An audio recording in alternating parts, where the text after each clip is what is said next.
You are listening to WCAT Radio, your station for quality Catholic programming. Your selected program will begin right after a word from our sponsor, GroupM7.com, a web design and hosting company. Log on to GroupM7.com today and let them know that WCAT Radio sent you.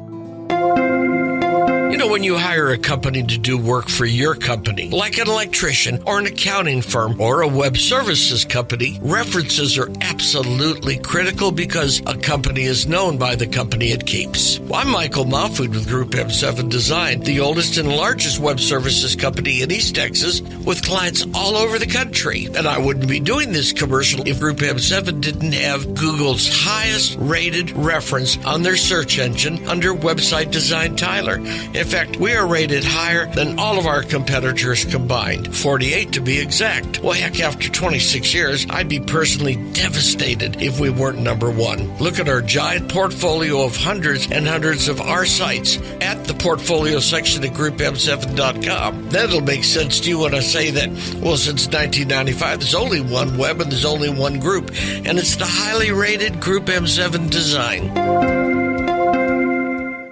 Welcome, Monsignor. Thank you, Teresa. We are in show number 35. Okay, that would be the Civil War. Well, last time around, we were talking a little bit about the butcher's bill of these battles, these horrendous battles, and the fact that finally somebody had the idea that maybe we need to care for these guys that are being wounded and all. And so there were a couple different organizations set up. One of those was the Western Sanitary Commission that had been founded by William Greenleaf Eliot, who was also the founder of Washington University. And one of those that was so important in this effort was a doctor, but his background was the study of eyes. He's an ophthalmologist. And nonetheless, he was pressed into service and put on a hospital steamboat named the Continental. So he found himself doing a lot of surgery and amputations, of course, on the steamboat, especially after the battles of Fort Henry and Fort Donelson. And he also found out that the volunteers that he had were totally useless. These were society women who had wanted to do something nice, but when they got in the operating room, they weren't of much help. Thinking more of mopping brows and... and holding hands and that kind of thing. But Dr. Pollack, Simon Pollack, had an experience some years earlier when he had moved to St. Louis. He contracted cholera, which could be a very deadly disease. But in this particular case, he went to Malamphy Hospital, and the Sisters of Charity took care of him, nursed him back to health, and he never forgot that. And so he wanted professional nurses with him. That's why he made arrangements then that there would be some Sisters of Mercy who would be on that boat, on the steamship Continental, with him in order to help. And he dismissed most of the volunteers. He kept two of them that he thought would be valuable. The rest of them he sent back to St. Louis.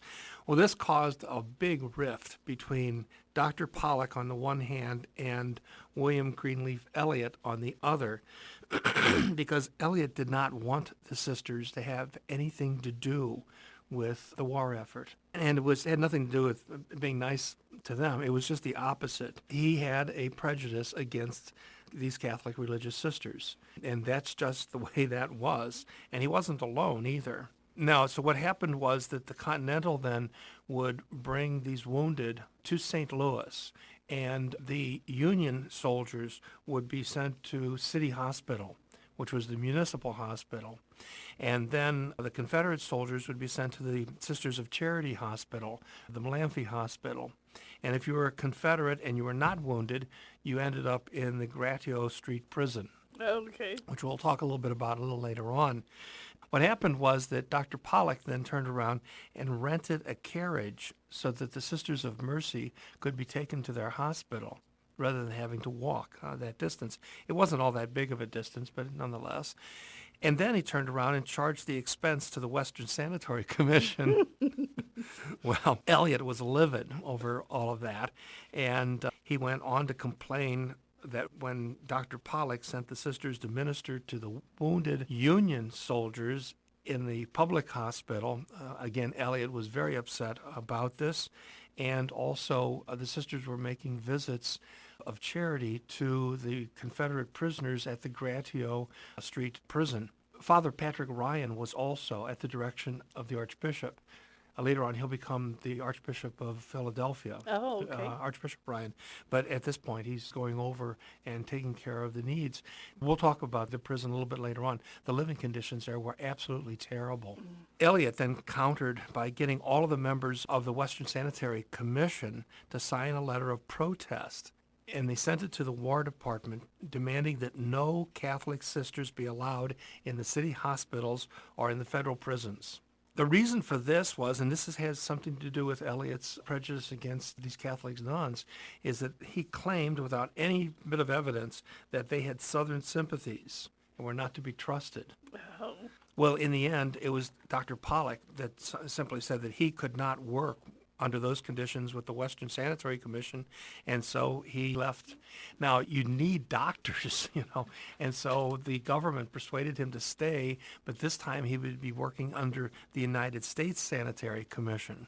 Okay. So he stayed in St. Louis doing that work. After the war, he continued to practice in St. Louis. He founded the first ophthalmological hospital in the Midwest, and was a very prominent citizen here in St. Louis. He died in 1903. Well, he's best known as a pioneer in the study of eyes and also the education of the blind.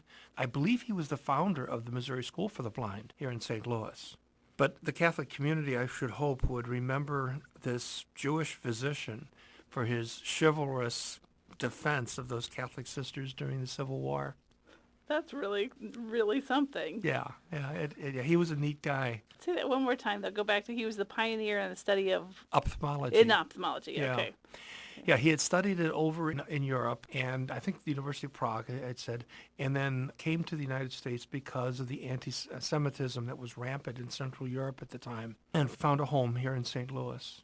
Actually, the reality is that those who had anti-Catholic biases against these nuns had really good reason for it, because the fact is that when those sisters were caring for those prisoners or for those wounded, they were very open to converting to the faith. And Father John Bannon, we've been talking a lot about him, Yes. the chaplain to the Confederate Army, he estimates that when the sisters got involved, that 80% of those they cared for became Catholic. Wow.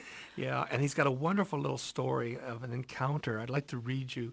Again, this comes from Father Farady's book, Exile in Erin. Okay. A Confederate Chaplain's story. And so Father Bannon talks about this. He said, one of the sisters told me one day that she had a patient willing to become a Catholic, that she had given some instructions, but that it would be better if I were to see him at once. I went to his bedside, and after a few introductory questions, I asked him if he had ever professed any religion. No, he said, I have not.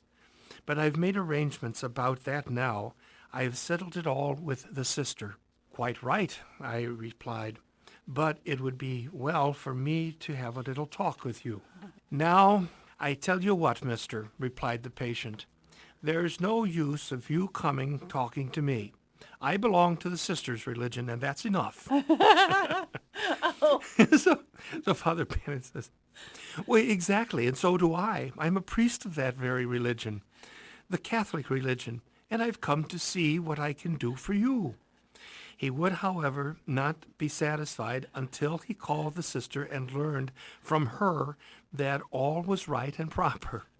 While I was instructing him, something or another I told him seemed too much for his good will. Oh, come now, he said, you don't expect me to believe that. Yes, I said, that's what the Catholic Church teaches, and we are bound to believe it. Well, he replied, we'll see. Here, sister. The sister came. The patient addressed her. Sister, this man tells me so-and-so. Is it true? Oh, yes, said the sister, smiling. Quite true. Do you believe it, sister? I certainly do, yes. We all believe it. Oh, very well, he said, turning to me. All right, I believe it. Go ahead, mister. What's next? That is wonderful. This is good. So here's the last. The man's language may seem flippant and offhand, but he was thoroughly in earnest and receiving everything I told him. It was, however, necessary to make a few appeals to the sister now and then. And when she confirmed what I said, he accepted it at once. And finally, he only remarked once. He says, some very hard things, sister. But he took all the hard things indirectly at the sister's word. In the end, I baptized him, though it might be said, perhaps, to be rather in fidem sororum rather than fidem ecclesia, in the faith of the sisters rather than the faith of the church. That is so cute. Isn't that great? Yeah. Oh my gosh. Well, Father Bannon eventually then moved to Memphis. Oh, he did. Remember, after the Battle of Pea Ridge, Yes. he had barely escaped, got his way down to Little Rock, spent St. Patrick's Day with another Irish priest. He stayed with the Sisters of Mercy for a while, said Mass for them, and watched what they were doing, caring for the wounded there. And then he makes his way following the Trans-Mississippi Army Okay. that he had served with. And he accompanies them on a railroad trip to Corinth, Mississippi. What had happened was the Battle of Shiloh had opened the lid of the South, and now the Union wanted to take immediate advantage of that opening, and Corinth was the perfect spot to begin. Corinth is sitting on an X. There's one rail line that ran north to south through Corinth, and the terminus in the north was Chicago. In the south, it was Mobile, Alabama. That's a direct line. Yeah. Then there's another east-west line going through Corinth also, and the terminus in the west is Memphis, Tennessee, and in the east is Richmond, Virginia, with another spur going to Atlanta. So Corinth is a very important spot for them to take.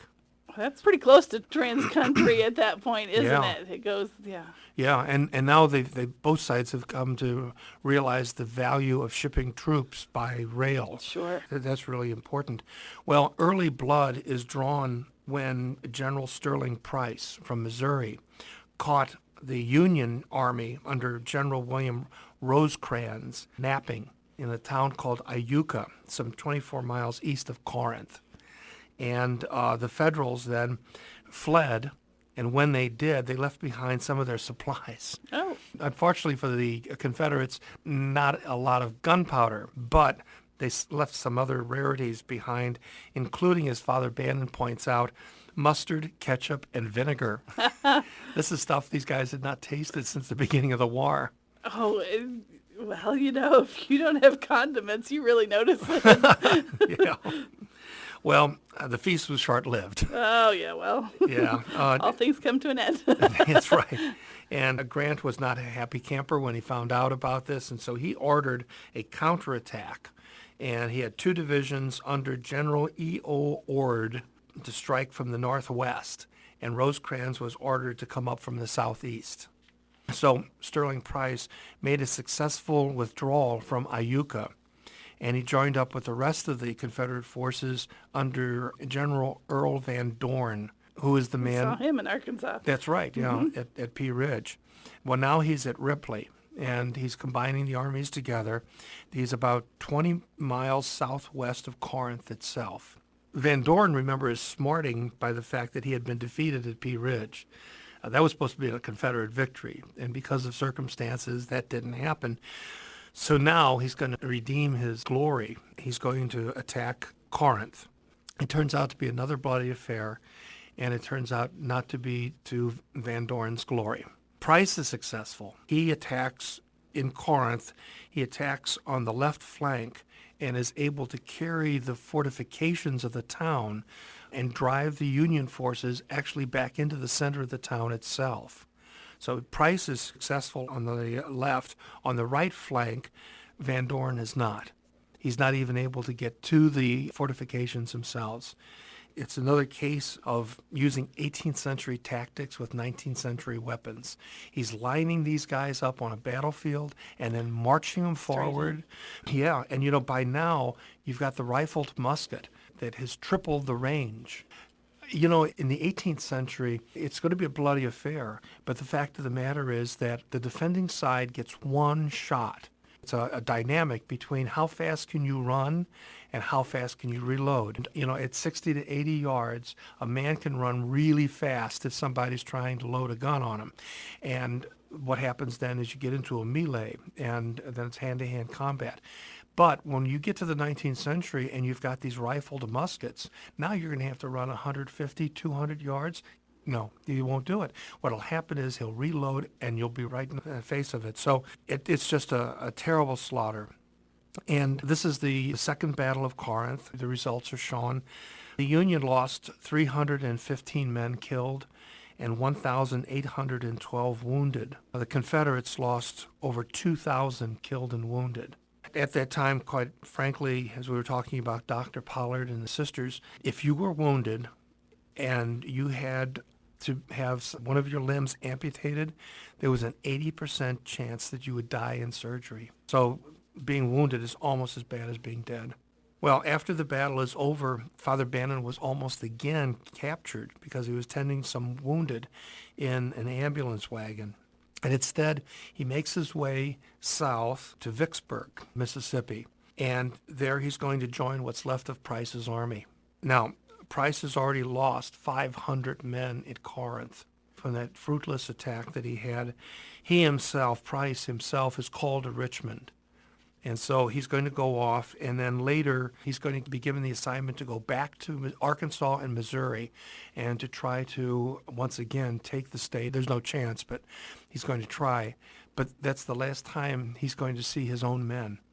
You know, those men that had, from the very beginning, had come down to west Missouri, found him, joined up with him, went through the Battle of Wilson's Creek, the Battle of Pea Ridge, and now Iuka, Corinth, and now they're down in Vicksburg, Mississippi, and the Missourians are stuck there, and their commander now is sent back to Missouri alone. So it's a really tough thing.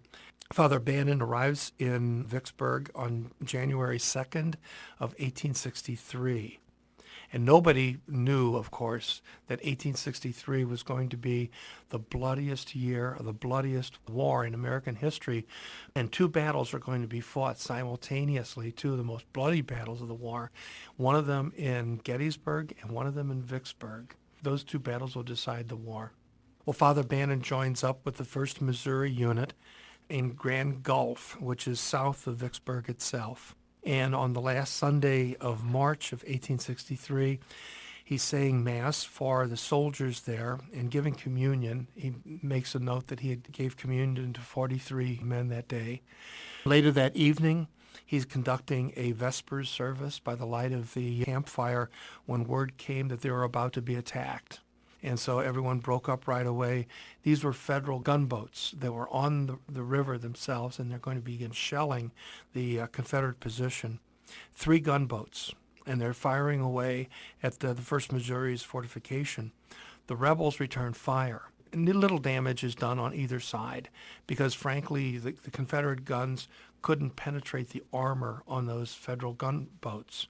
At the same time, the federal gunboats were firing away but not doing much damage. And they're hitting the fortifications but not really knocking it down.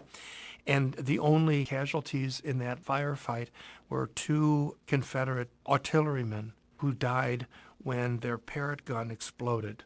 You know, Parrott gun is a form of a muzzle-loading cannon. And Father Bannon then took their bodies and buried them nearby. Ulysses S. Grant was set on capturing Vicksburg at any cost.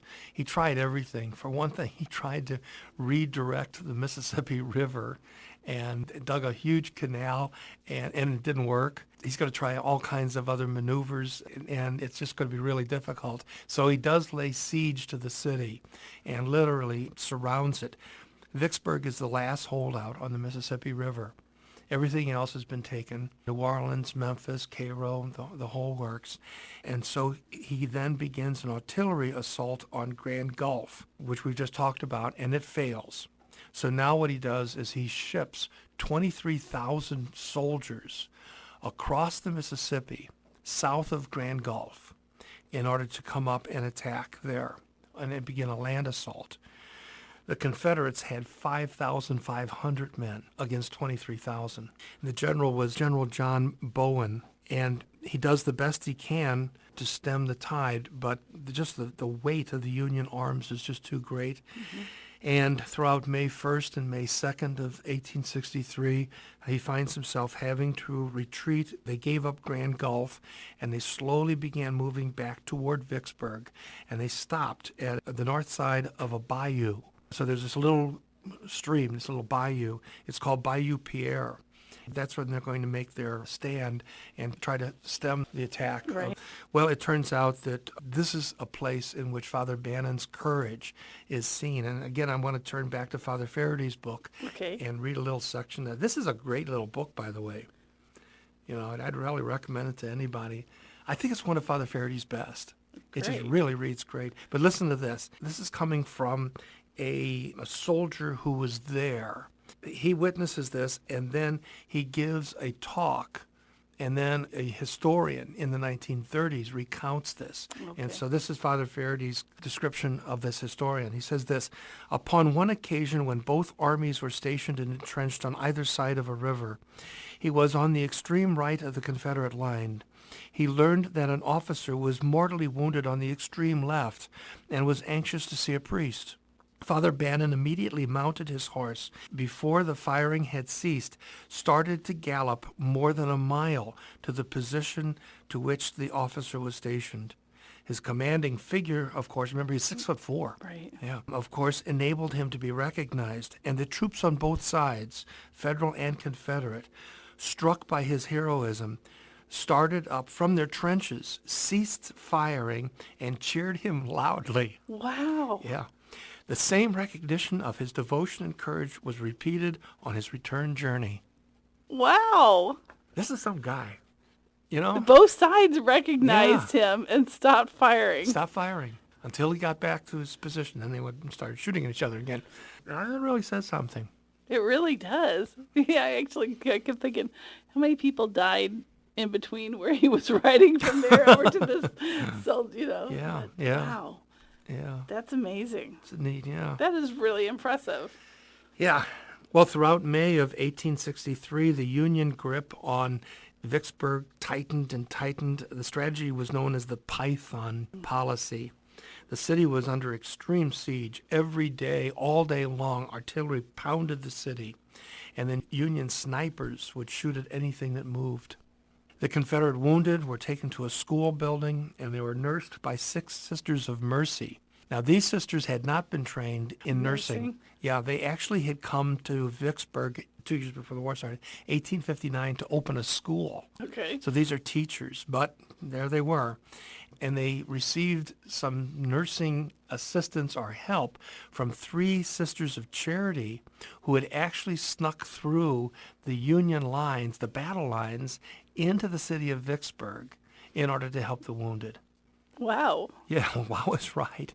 So you had then these 9 sisters, 6 Sisters of Mercy and 3 Sisters of Charity who were there at that school nursing the wounded. And of course, it's extremely dangerous because all throughout the day, artillery shells are being bombarded in that. There's another wonderful quote here, but I think we're kind of short on time. Okay. And so maybe next time around we'll take this other quote about Father Bannon. We'll finish up in our next episode. We'll finish up the episodes of Father Bannon's military career. Okay. Yeah. He's been fun following all these through all these shows. Yeah, he is. All right. Well, shall we close with a prayer and your blessing? Okay. Glory be to the Father, to the Son, and to the Holy Spirit. As it was in the beginning, is now, and ever shall be, world without end. Amen. May Almighty God bless you in the name of the Father, and of the Son, and of the Holy Spirit. Thank you, Monsignor. And this was show number 35 of Volume 2. Great. Thank you for listening to a production of WCAT Radio. Please join us in our mission of evangelization. And don't forget, love lifts up where knowledge takes flight.